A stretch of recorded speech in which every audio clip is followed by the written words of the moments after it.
Pensando ya en la post-cuarentena, ¿cuáles serán las normas sanitarias para el uso del transporte público, uno de los lugares que se van a convertir en los principales focos de infección del virus?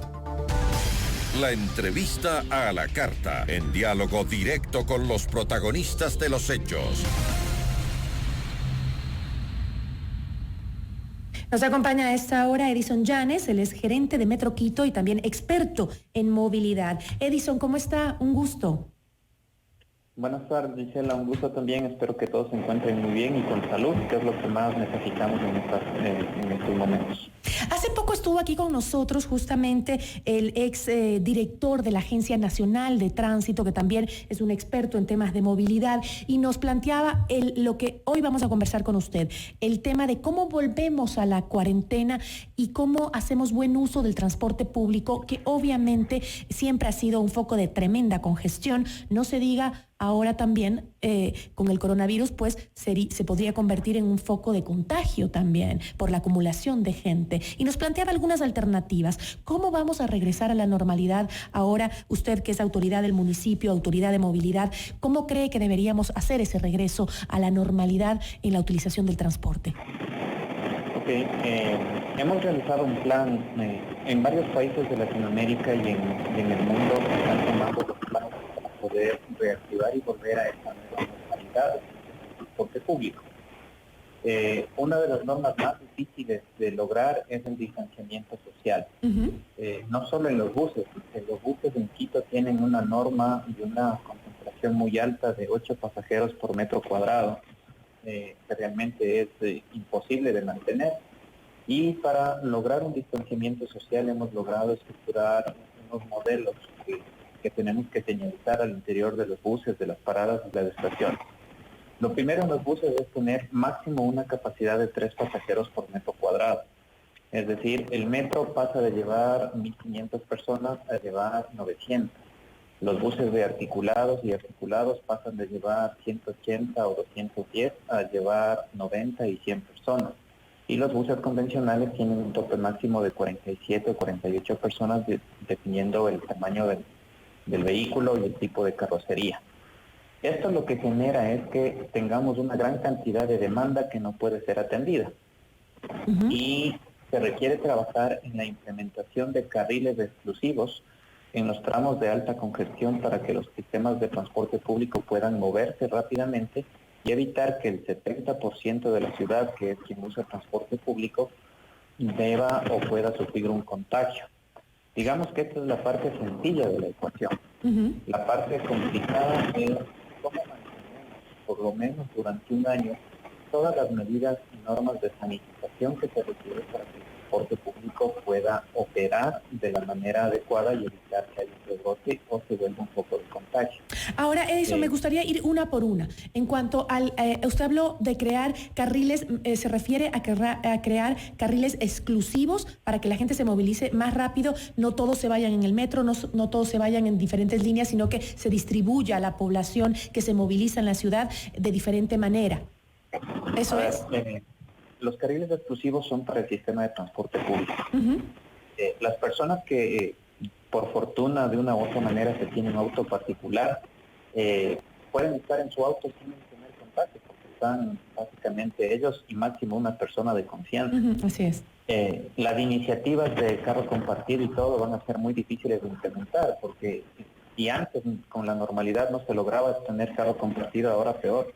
Nadie va a querer que en su carro se suba alguien que no sabe si está contagiado o no. Entonces los carriles funcionan netamente para transporte público.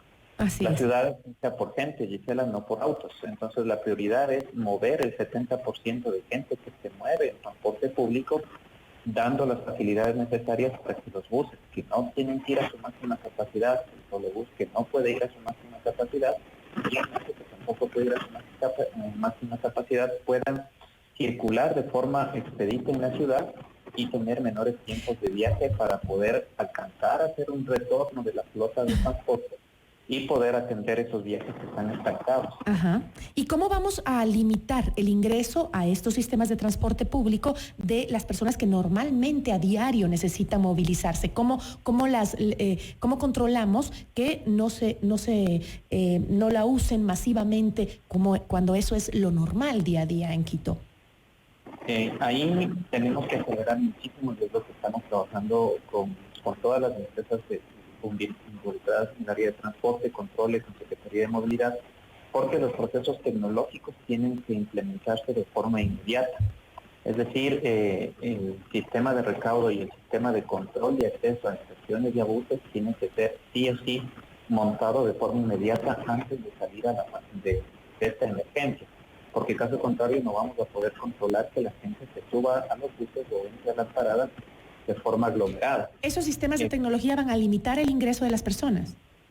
Claro, la idea es tener electrónicamente controlado cuánta cantidad de pasajeros tenemos al interior de cada unidad y de cada estación para ir limitando el acceso y poder programar los sistemas de transporte. ¿Se van a aumentar las unidades de transporte en la capital justamente para evitar la aglomeración? ¿No? Porque ya el tráfico es caótico, no se diga si aumentamos más. Claro, pero hay que recordar que el tráfico está generado básicamente por el vehículo particular, no por el... Pero imagínese usted, si ahora no podemos usar el auto compartido, y Quito siempre ha sido un lugar de extrema congestión vehicular, imagínese si ahora nadie va a querer llevar en su auto a nadie, ni al vecino ni a nadie, porque por el miedo al contagio. Vamos a generar que circulen más autos en las calles. ¿Qué medidas vamos a usar justamente para...? O sea, tienen que ser medidas que vayan paralelo, ¿no? Porque a la vez tenemos que liberar el transporte público y a la vez tenemos que evitar la congestión. Claro, no se puede incrementar buses porque en el plan de reestructuración de los servicios de la ciudad nos están sobrando 600 buses. Entonces no podemos por un lado querer sacar 600 buses y por otro lado querer ingresar más buses. Hay que mantener los planes originales, pero hay que atender a la gente. Entonces la mejor forma de incrementar demanda de transporte es poniendo pronto en funcionamiento el metro de Quito. Estamos acelerando los procesos para que también pueda la gente transportarse a través del sistema. Por otro lado, las otras opciones que hay que manejar, que parece utópico y que a mucha gente no le agrada, es establecer verdaderos sistemas de ciclorrutas y los sistemas de caminería para la gente que tiene que caminar junto a las estaciones de metro y a las estaciones del trolebús. A ver, esto parece muy sencillo, pero en realidad involucra, por ejemplo, que para tener una verdadera ciclorruta tengamos que eliminar varias zonas de zona azul, para que ese espacio que está siendo utilizado en la vía pública a un bajo costo por el vehículo particular sea utilizado por la gente que posiblemente puede usar bicicleta. El tema ahí es que dicen, claro, hay ciclorrutas pero nadie usa. Es que la verdad, lamentablemente, es que las ciclorrutas han sido pésimamente planificadas, comparten con los parqueaderos, comparten con los autos, no tienen señalización y obviamente usarlas es un peligro. Pero en este momento, como no todo el mundo puede tener un auto particular, la mejor forma es crear estas microredes atadas a las centralidades de transporte público para que podamos tener realmente una posibilidad de que la gente que tiene menos recursos, que no puede comprarse un auto, pueda usar una bicicleta integrada al sistema de transporte público.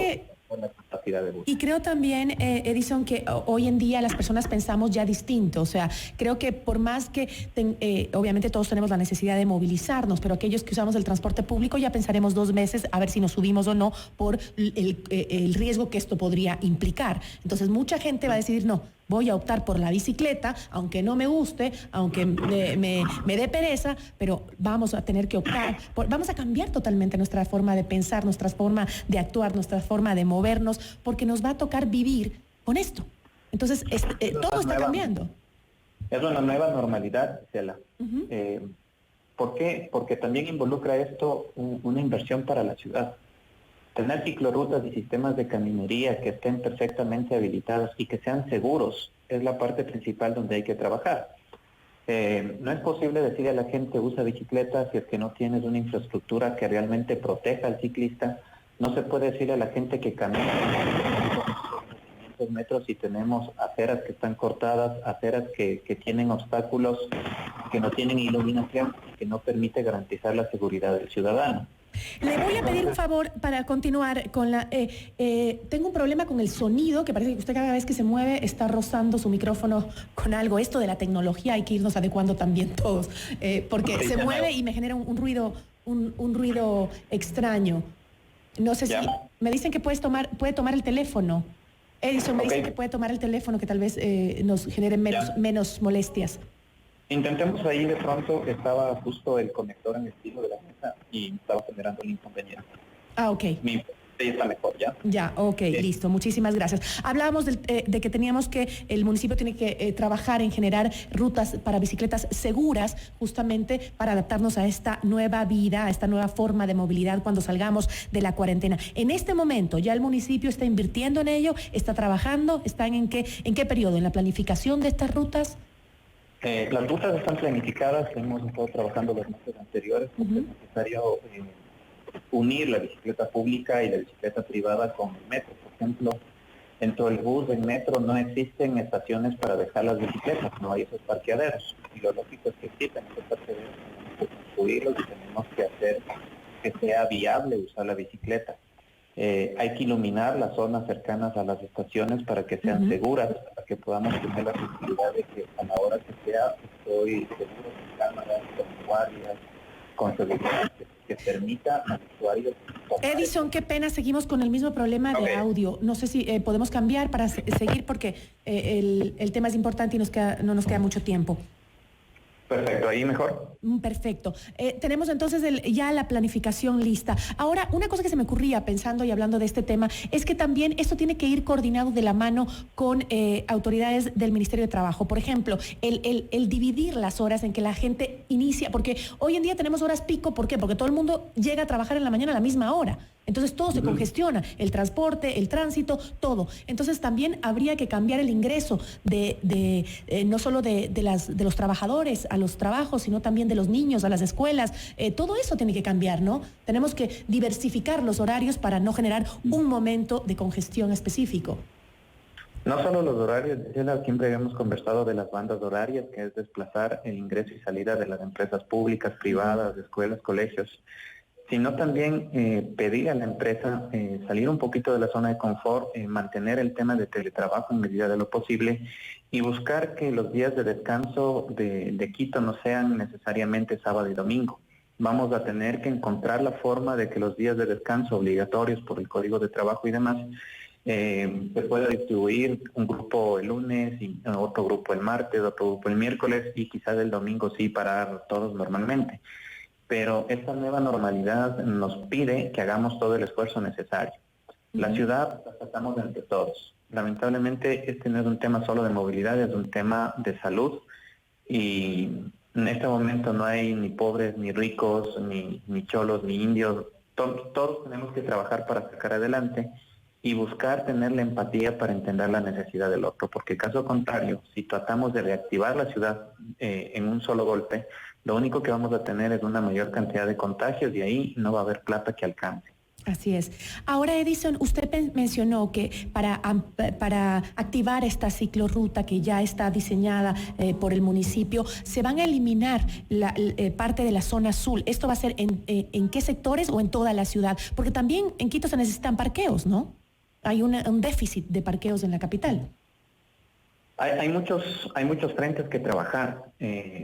Por ejemplo, eliminar zona azul en ciertas zonas hay que definirlas perfectamente bien. Algo que tenemos que hacer sí o sí es, vamos a tener que subir los precios de zona azul, es una de las propuestas que estamos manejando, porque cubrir esa baja de demanda de transporte en el trole, en el metro, en los buses de superficie, genera que ese costo de mover el transporte público sin capacidad plena o sin la saturación que tiene este momento, haya que generar una variación o de tarifa o de subsidio. Generar las infraestructuras de carriles exclusivos, generar las nuevas paradas donde la gente puede integrar y dejar la bicicleta, tomar el bus. Es un costo que la ciudad tiene que asumir y tenemos todavía un número que es bastante grueso todavía, pero que estamos hablando del orden de 65 o 70 millones de dólares para poder volver a la normalidad. ¿Por qué se vuelve tan importante este momento, este número?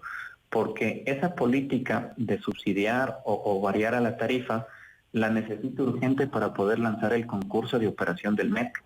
Toda la documentación está lista, el proceso está lista, pero no tengo cómo garantizar la certificación presupuestaria porque no tenemos definido qué valor va a tarifa y qué valor va a subsidio. ¿Y eso cómo se va a solucionar? Eso está ya enviado a la Comisión de Movilidad. Los señores concejales se encuentran trabajando, eso sí, a todo vapor. Hay un compromiso muy alto de parte de los señores concejales en apoyar estas iniciativas para que la ciudad se...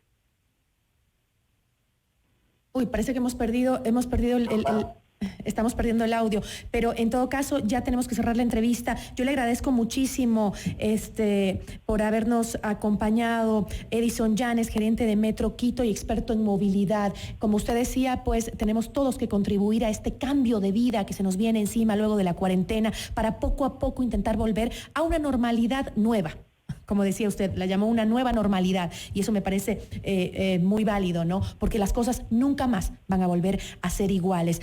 Vamos a tener que caminar más, vamos a tener que usar la bicicleta, otros medios de transporte para evitar el contagio cuando salgamos de la cuarentena. Agradecemos mucho a Edison Llanes, gerente de Metro Quito y experto en movilidad, por habernos acompañado. Edison, muchísimas gracias. Gracias a ustedes, que tengan una linda tarde. Siempre a sus órdenes.